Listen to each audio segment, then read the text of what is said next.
Hola mi gente, welcome to another exciting episode of Latinos Who Thrive, the podcast where we celebrate the incredible stories, achievements, and journeys of Latinos making a mark in various fields. I'm your host, Victor Escalante, and I'm thrilled to have you with us today. But before we dive into today's conversation, I want to give a special shout out to our incredible sponsor, Wizard Academy.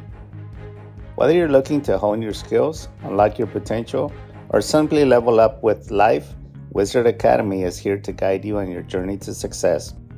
Visit them at www.wizardacademy.org for a magical experience in personal and professional development. Now let's jump into the heart of today's episode. We have a phenomenal guest with us, a true maven in the metaverse, and a force to be reckoned with in the tech world. I'm talking about none other than Christina, the metaverse maven. Christina is a trailblazer, a visionary, and a true inspiration to many. With a background that spans the realms of PR, publishing, technology, innovation, and the metaverse, she's been at the forefront of shaping the digital landscape. Her insights are invaluable, and today we have the privilege of delving into her journey, experiences, and the wisdom she's gained along the way. If you're curious to learn about Christina and her incredible work, check out the links in our show notes.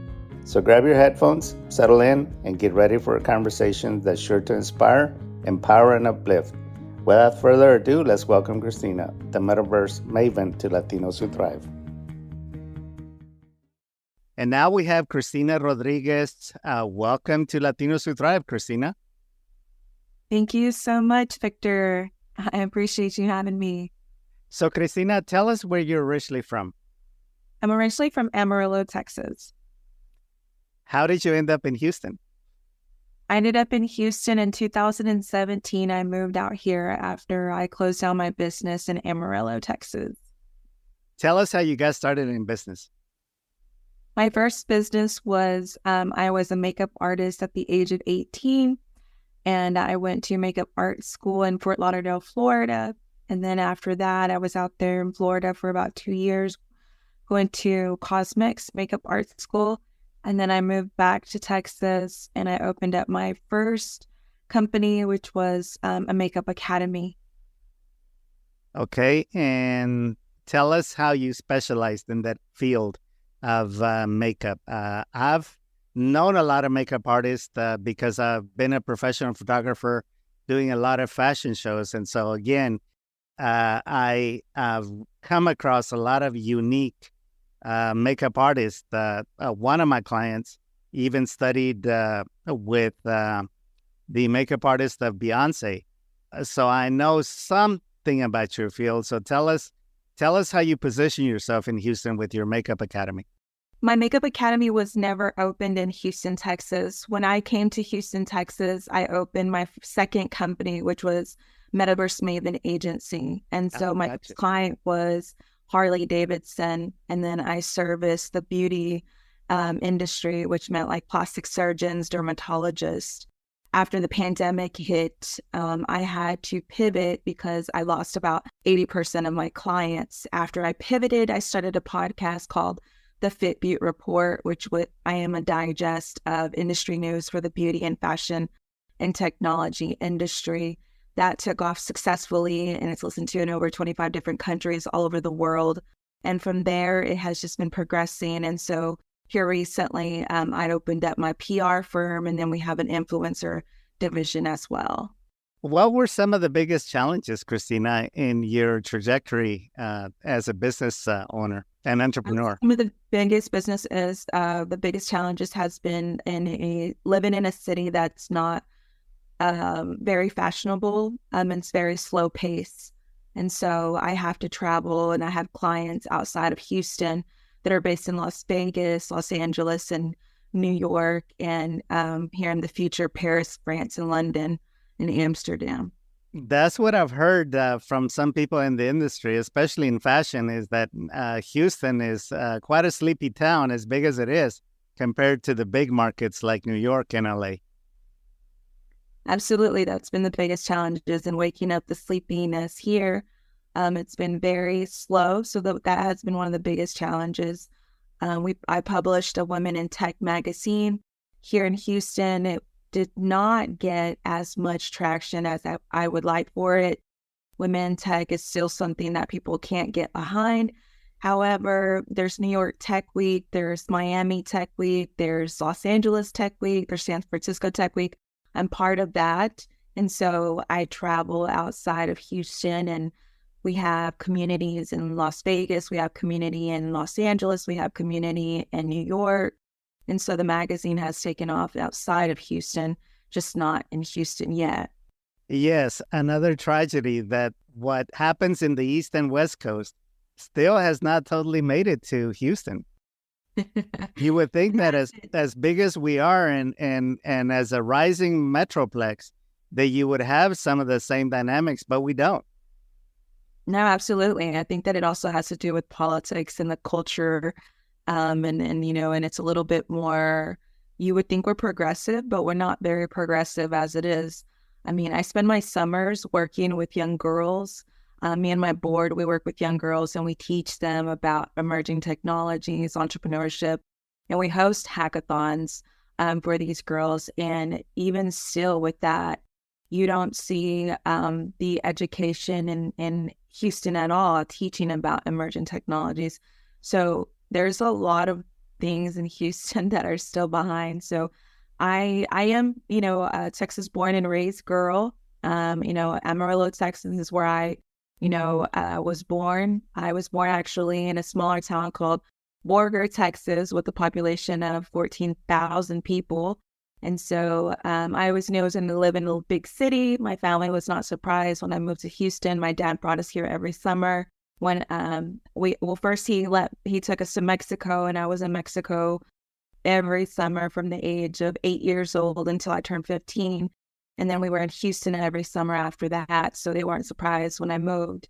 But I can't leave Texas. I mean, I'm a Texas girl. I'm Texas born. I'm Texas raised. But I do understand that my profession and, my passion and the company that I am building and that I am establishing for myself is a different market. And I understand that and I get that. So I feel like I'm not going to let that stop me. I think it has been the greatest challenge is, the determination to keep going in a city that's very slow and still sleepy.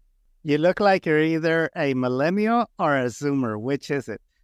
I'm in between, actually. So I'm actually I'm the last year for the millennial and the first year for the Gen Z. Okay. So who or what influenced you to become an entrepreneur? I think that I just always loved seeing my mother. She was an interpreter for the courthouse. And the way that a woman looks in a suit, the way that a woman presents herself in a suit, and just seeing her carry her briefcase for all like the documents that she had to carry for the clients that she was interpreting for the attorneys. I feel like that was my first impression of what a businesswoman looks like, what a businesswoman should look like. And I just wanted to be a businesswoman. And I think that has always been an imprint on me and something that I wanted to be like and look like. So I think that was the first impression on me to want to become an actual entrepreneur. Sure. Our earliest experiences end up shaping our trajectory in life. Absolutely, yes. Who are some of the authors that you followed or that you read over the years that continue to foster and to grow that mindset? Yeah, I think one of my biggest mindset authors was Joyce Myers, Sure. The Battlefield of the Mind. Like you said, I have a very unique business story.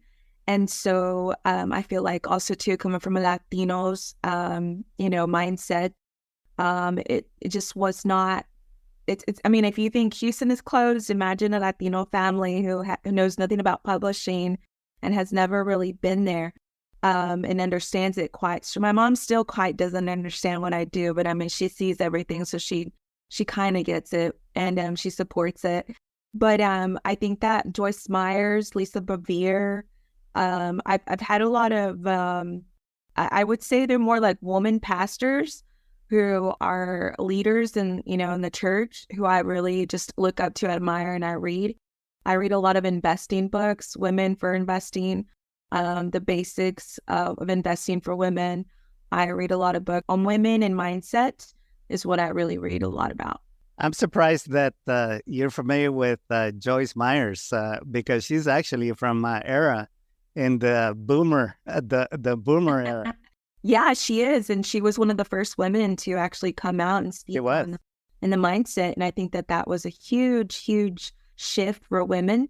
And I think Lisa Bevere as well. She's a very strong woman who's a leader and just very about empowering women. And I think those two women I very much gravitated towards and really just they spoke to me in leadership style and just leadership in general. And so that to me is who I've looked up to and still just continue to read different books that they release. So I've been interviewing Latinos now going on 4 years, and I have heard all kinds of stories in this podcast and in my personal and professional life. Mindset is huge. Talk about the mindset that is required to be a successful entrepreneur. You know, I believe that entrepreneurship is not for everyone. The world would not be able to function if everyone was an entrepreneur. However, I do believe that it is a skill that you can learn. And it is something that as you gain experience, you become a businesswoman. You don't just become a business person right out the gate. I think that it has been for me, it's been a transformational journey. I do believe as a young entrepreneur, I'm not that young entrepreneur that I was when I first started. And I think that the mindset that I've always just kept on going is if you don't have a vision, it's going to be very hard to continue going. If you are someone who wants to have a safety net, then a 9-to-5 is definitely for you. A safety net for us, for me, is wanting to build something and wanting to own something of my own. And I feel like that's the mindset that I have. And so that's why I continue to build and build and build, because I'm building something that, I want to see built. And if safety is something that you need in your life, then that definitely is important too. It is for me too, but I feel like you also have to be aware of the risk that you take. There is great risk, but then there's also great rewards. And then there's rewards where you're just, seeing 5 years later or 10 years later. So if you can manage to see the vision and reap the rewards within a long time frame, that's really important. Patient, if you can be patient enough to know that these goals are not going to happen overnight, and just knowing that it's a process of what you're doing and where you're going. And I feel like if that mindset is something that you're willing to have and do, then you're going to be successful at it. And then you are meant to be an entrepreneur, because a lot of the rate for entrepreneurs is very, very low. It's a very minimal, I want to say 30% of entrepreneurs even make it in business because they don't know what they're actually doing. Right. And I want to use your example because I'm getting ready to teach a workshop on entrepreneurship. And these are the things that I teach. And I want to use you as an example. And I want you to give me feedback in your life's journey and tell me how this fits into your evolution. So the first stage in entrepreneurship is ignorant optimism. That's when, you're thinking that you're going to take the world by storm, right? And you're just going to get a web page, get your DBA, get your LLC, and the rest is going to be history. So that's the optimistic ignorance. Then when reality sits in, that maybe you didn't have the right business plan, you didn't have the right business partner, you didn't have enough finance. It's like the first phase of entrepreneurship, that's when reality sets in, and then you enter into pessimistic, conscious pessimism because you think that you can't make it. So talk about your first phase in relation to the model that I'm laying out for the stages of entrepreneurship. Yeah, so for me, it's been, I would flip it a little bit and not say so much ignorance. I believe that... we can also say unconscious. It's like you're not aware. Yeah, so I would actually flip it and actually say that optimism is a good way to look at it. But I would also say that it's your will of what you're doing. I've known I've known from the very beginning that where I started was not going to be where I ended. I just didn't know what it was going to be exactly and what it was going to look like. So I've been very fortunate to be able to pivot in my business, reinvest into my business in the direction that I want to go into and start new and different directions. So I always knew that and I had that in the back of my mind. But if you start and you think that you know it all, you don't. I would recommend getting smarter people around you. And I would recommend keeping smarter people who have been successful around you. If you don't, it's going to be a little bit more difficult. People who don't have others around them who have been successful, they're most likely not going to be successful. I would definitely say get a board. If you're just starting out and you don't know what you're doing and you are ignorant, get smarter people around you. Create your board. There's people out there who would love to see other young entrepreneurs succeed, who would get behind them just to advise them on different strategies. I'm a strategist by nature, and so to me, strategies come very naturally. And so that's why I'm able to move as quickly as I can in business, and I can see other people's business and how they can move as well. And there's others as well that can do that, and I can advise you on that. So taking out the ignorance part and removing I got the right word for you. Uninformed optimism. Uninformed. Yeah. You like that? If you're uninformed and you're starting, you can create a board. And I would say create a board around yourself. Yes. Place those people that know more about the business than you do and sell them on your business plan or your business idea. The business plan will also change. So it's not something that has to be set in stone, but the idea does have to be written down so that all parties can understand it and see it and know it.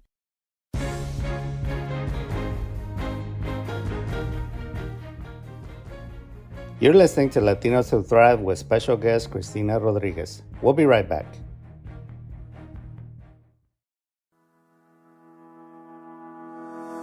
Are you ready to unlock your full potential and embark on a journey of limitless knowledge and boundless creativity? Look no further than Wizard Academy, where dreams become reality. At Wizard Academy, they are not just a school, they're a community of visionaries, dreamers, and achievers. Whether you're a student, a working professional, or someone looking to reinvent yourself, Wizard Academy has a place for you. I know because I'm a graduate of the World Changers class of 2007 when I worked in print media. Imagine being guided by industry experts where innovation knows no bounds and where your passions are transformed into skills. Their cutting-edge programs span technology, business, arts, and more. You'll discover the magic within you and you wield it with confidence. At Wizard Academy, they embrace diversity and creativity, and they celebrate your unique journey. So be sure to join them in the heart of innovation where the extraordinary becomes ordinary. Visit them at www.wizardacademy.org now to explore their lineup of courses, faculty, and the incredible success stories of this community. Your future is waiting. Unleash your inner wizard today.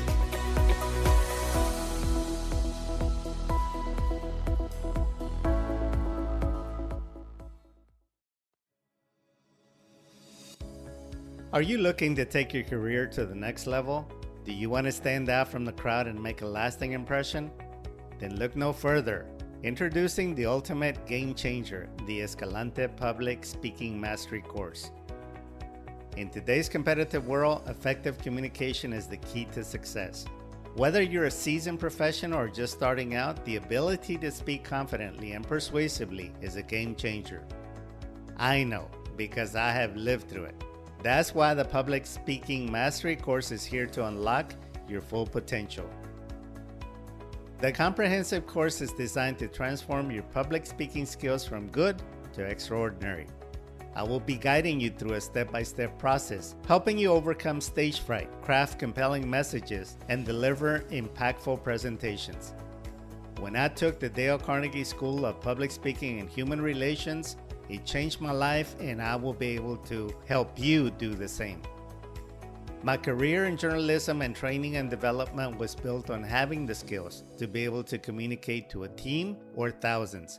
I hold nothing back. I will give you all my trade secrets and how you can thrive and crush it. Imagine walking into a boardroom and captivating your audience with your powerful presence.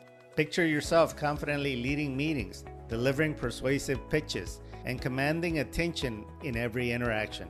With a public speaking mastery course, you'll be equipped with the skills to excel in any professional situation. If you're ready to take the step and supercharge your career, enroll in the Public Speaking Mastery course today. All the information and the cost is in the show notes. Don't let fear hold you back. Unlock your potential, elevate your career, and become a master of public speaking. Go to the show notes to register today to secure your spot in the next session of Public Speaking Mastery course.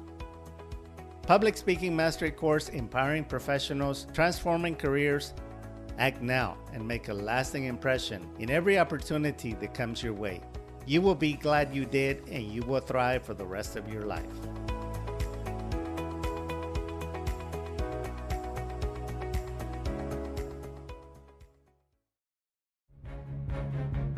We now return you to Latinos Who Thrive with special guest Christina Rodriguez. Give us the secret sauce of how you formed your board.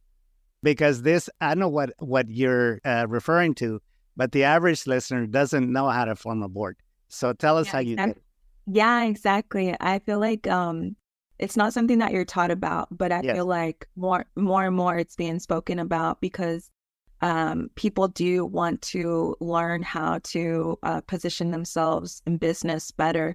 And one of the ways is your network. I didn't work on my network throughout high school.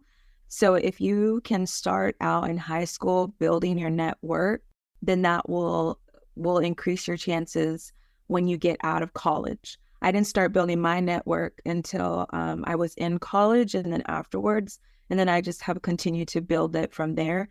But because of the industry that I am in and the things that I do, it has placed me around a lot of very smart billion-dollar people. Yes. And so for me, it's been very interesting to see that dynamic because I was like, man, if I would have been able to have them when I was in high school, I would have been able to get a lot further and faster where I'm at right now. But it's okay because I trust in God's timing. But it definitely is. If you're in high school, start then. If you're in middle school, start then. Just as soon as you can, start building your network and just knowing that you need smarter individuals around you to guide you, at least to point you or to at least give you advice. And it has to come from advice where people have been in business or people have multi-million-dollar companies have investments over, a certain amount. I always look over at least 10,000 a month, just different amounts of money so that you can assure yourself that these people really know what they're doing and they what they say is actually legit. Right. And just to add to what you're saying, a lot of big companies were started by close friends from grade school or high school or college. Look at Apple. Steve Jobs and Wozniak were good friends, and they started Apple. And the guys from Airbnb, they were two close friends. One was an artist, starving artist, and they were able to establish a multi-billion-dollar company. Let's go on to informed pessimism. This is when reality sets in. This is when you need to pivot. You need to be flexible, and you need to pivot. You need to keep going forward. You need to revisit your strategy and see whether you have the right strategy. Talk to us in your journey about informed pessimism. So I was very fortunate to be able to pivot with my company because I've known from the very beginning that where I started was not going to be where I ended. Where I am now is where I know I will be for now until eternity. But in the very beginning, it was very easy for me to pivot because that's not where I wanted to be. So my pessimistic viewpoint was always there, I guess you could say. But it's just being open to the idea. If you're closed-minded, it's going to be a little bit difficult, because if you're closed-minded and you also learning, you never stop learning. Every single day, even technology, it changes and we learn, and we're learning about technology. Just, a year ago, AI wasn't even available as it is to us like it is now. Just a year ago, nobody even knew about what NFT technology was. Just a year ago, blockchain technology has been around for quite a while, but it wasn't as big of information as it is now. The actual industry, fintech, wasn't even on the scene, and people didn't know about it until about 2 years ago. So it's just continuing to learn and to stay open-minded, because if you are closed-minded, it's going to be very difficult for you to pivot. It's just knowing that if it's the right direction that you want to go and it leads you to obtain the goals that you have, then you should lean into it and you should go in that direction. Okay. The next one may not apply to you because it's from what you're telling me. I don't think you've ever faced this. It's called the Valley of Despair. That's where it's make or break. It's like you gave it your best and you're faced with a moment of choices. Do you keep going, or do you just basically shut down and pivot to something else, or go get a job to regroup, to launch another venture, or take the lessons learned so that you can reposition yourself and reinvent the company? And I've seen that with some entrepreneurs, but they may not apply to you, so you really can't speak to that. But let's go to informed optimism. Well, I do want to speak to it. I do want to say this much part. I think that in the very beginning, when I first started, I was just like, if this doesn't work, then, what is the worst that can happen? I feel like if the worst is that can happen, I quit and I go get a job. Right. That's the worst, right? Having a business, that's the worst thing you could do. You're going to you're not failing because you learn. I feel like the only failure you ever, that happens to you is if you didn't really take anything from that part that wasn't as successful as you thought it was going to be.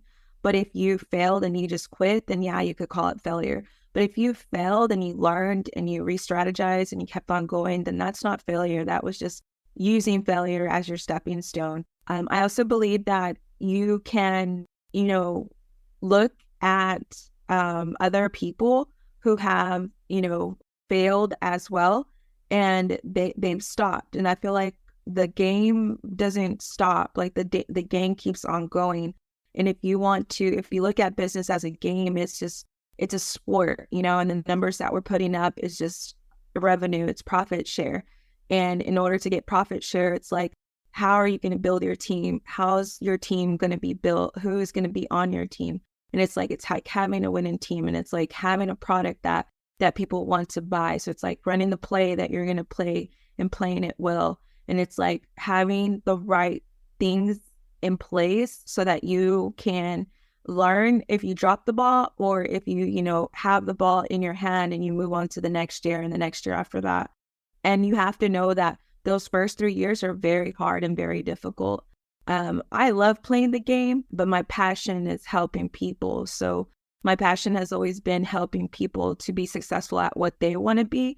So that has led me to be very successful and able to pivot and able to keep running with the ball, because there's others that I could still hand off the ball to and then continue playing the game and continue putting up numbers. Sure. If you end up failing at something, I call it getting a master's degree or a PhD in how not to do things. So that you can, exactly. So that you can use that degree on how to do it properly. Yeah. So it's not a loss. It's like you gained the valuable lesson that you earned your degree. We finally get to the stage of informed optimism, and that's where you're coming out of the dark valley of despair. You're coming into informed optimism, where things are clicking. It's like your past experience now, you know how to pivot quickly, you know how to fail quickly on a project. If it's not going properly, you know how to recruit, how to fire. Again, you're coming of age and you're entering into that informed optimism, which from what you're describing, that's where you're at. Yeah, I do. I do believe that. I do believe that I am now the young entrepreneur that started as a makeup artist, a makeup academy owner. I think that that was the greatest business that I could have started. And I think that anyone who wants to work on themselves and wants to become their higher self, you should start a business. Sure. I think that's the greatest form to become a better person, a better individual. And if you want to work on your mindset and actually developing yourself into your highest potential, I think you should start a business. So I think that that was like the best thing that could have happened for me. And I feel like I am truly now at the point where I have gone through different phases of business and that I am now where I am supposed to be. And that has led me through every phase of my business to where I am now.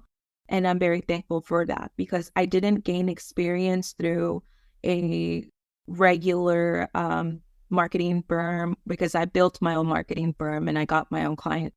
So I had my own firm. I didn't get the experience from working at a magazine company like Vogue or Cosmopolitan because I built my own magazine and I sold my own ads and I did my own events and I've done my own PR for it. So I've learned the actual skills through my own building. And so I feel like now I am in a place where, okay, I've done that. And I know exactly where this business is supposed to be. And I'm going to continue building it here in Houston, and of course, just going back and forth to different cities. Sure.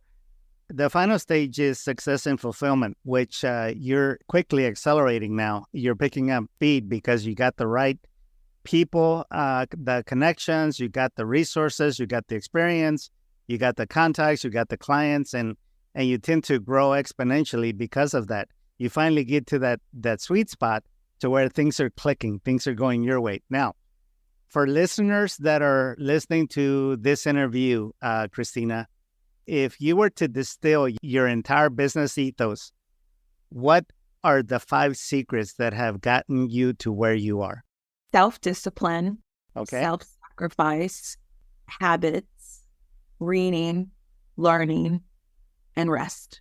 Okay.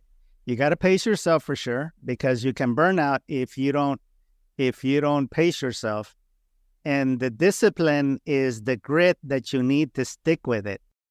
Some of the latest research suggests the most successful people are not necessarily the smartest, but it's the ones that master the mundane, the minutia, the boring stuff that you and I know that is required to be able to succeed in business, that no one's going to do it for you. You got to do it for yourself whenever you're a solopreneur until you can hire someone to do it. You got to master those boring things. And most people don't have the discipline and the grit.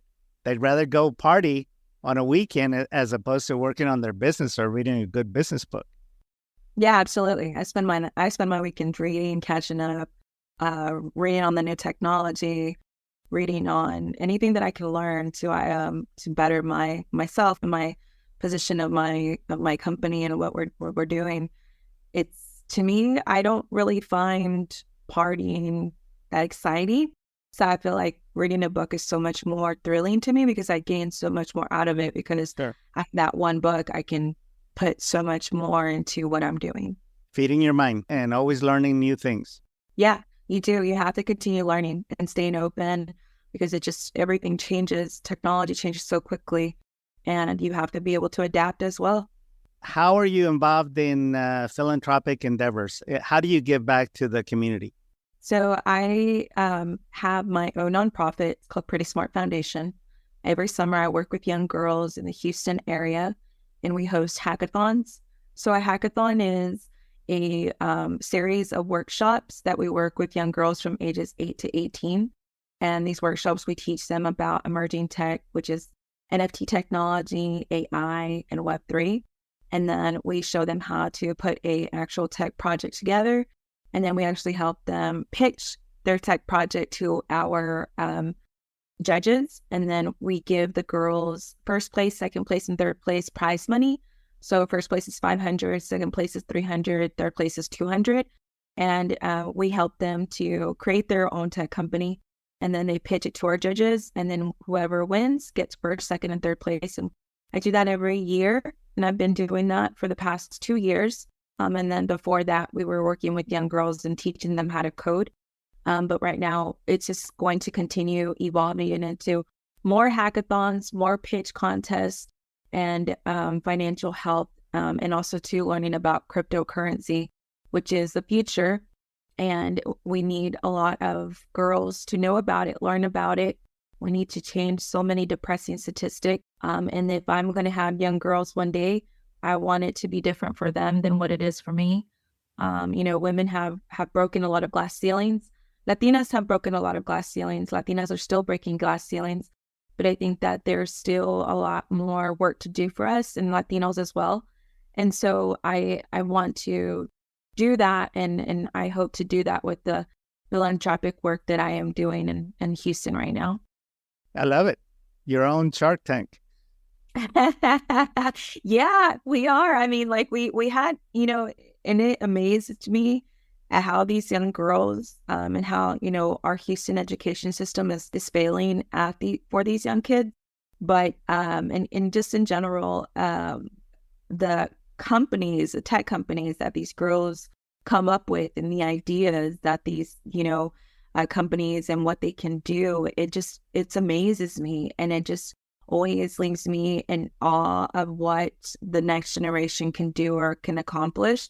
And I know that when I was younger, there was other programs like this, not like this, right? Because they were different, but that touched me, that directed me, that led me into, having a positive effect on me. And so I hope that with this program that we put on every summer, it does that exact same thing and pushes them to, I hope for one day we see some tech founders, and it was because of the hackathons and the programs that Pretty Smart put on every summer. No question about it. Tech is here to stay, and AI is a very fast emerging technology. How are you using AI in your business? I use AI every single day. So AI is my assistant, and it assists me in many different tasks from my everyday business operations that I do. I don't believe that it will replace me. And so if you're reading those headlines to scare you, put fear in you, anything that scares you, puts fear in you, is just clickbait. I wouldn't listen into it. If anything, for me, AI is something that's going to work for me. I'm not going to work for it. And if you don't know how to use AI, you should learn how to use AI, because like I said, the ones who are going to get left behind are the ones who don't know how to use AI. So don't get left behind. Learn how to use AI, because it's here to assist you and to help you. Any final words, Christina? I want to say thank you. Thank you for bringing me on to your podcast. It's been a pleasure, and it's been a pleasure speaking with you. And I'm looking forward to listening to this when it comes out. And just want to say thank you for having me on your show. We got to have you back and follow your trajectory. Yeah, that'll be great. It's been a journey for sure. And I know that it'll be different next time I speak with you as well. Well, that's going to do it, friends. Until next week, go out and thrive.